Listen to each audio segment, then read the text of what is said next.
రైతు సోదరులందరికీ నమస్తే. వెల్కమ్ టు మంచివాడి యూట్యూబ్ ఛానల్. ఈ వీడియోలో కనిపిస్తున్న అందమైన గిత్త దూడలు తెలంగాణ రాష్ట్రం జోగులాంబ గద్వాల్ జిల్లా మనోపాడు మండలం అమరవాయి గ్రామానికి చెందిన కాంతయ్య గారు అనే రైతు సోదరుడికి చెందినవి. ఈ రెండిట్లో ఒక గిత్త 4 పళ్ల మీద ఉందని చెప్పారు, రెండవ గిత్త 2 పళ్ల మీద ఉందని చెప్పారు. ఈ రెండు బండి లాగడం, అరకతోలకం వంటి పనులు 100% గ్యారంటీగా చేస్తాయని చెప్పారు.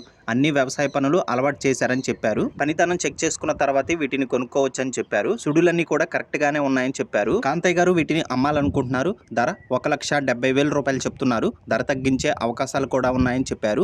మీలో ఎవరైనా వీటిని కొనుక్కోవాలనుకున్నవారు రైతు ఫోన్ నంబర్ ఈ వీడియో క్రింద ఇవ్వడం జరిగింది, కాంటాక్ట్ అవ్వండి. గమనిక, వ్యవసాయ పనులు మొదలయ్యాయి కాబట్టి చాలా మంది రైతు సోదరులు సేద్యపు ఎద్దులు మరియు పనితనం నేర్చిన ఒంగోలు జాతి గిత్తలు కావాలని అడుగుతున్నారు. మీ దగ్గర ఉండి అమ్ముకోవాలనుకున్నవారు నా వాట్సాప్ నంబర్ 9676992250కి వీడియో తీసి పంపించండి. గమనిక, మన ఛానల్లో సేల్కి పెట్టినటువంటి పశువులు చాలా త్వరగా అమ్ముడుపోతున్నాయి. ఇప్పటి వరకు కొన్ని వందల సంఖ్యలో రైతులు తమ పశువులను కేవలం 200 రూపాయలతోనే తమ ఇంటి దగ్గర నుండి సులువుగా తక్కువ సమయంలో అమ్ముకోగలిగారు. కాబట్టి రైతు సోదరులు ఈ అవకాశాన్ని ఉపయోగించుకోగలరు. మరిన్ని వీడియోల కోసం మన ఛానల్ని సబ్స్క్రైబ్ చేయండి, ఈ వీడియోని లైక్ చేయండి. ధన్యవాదాలు.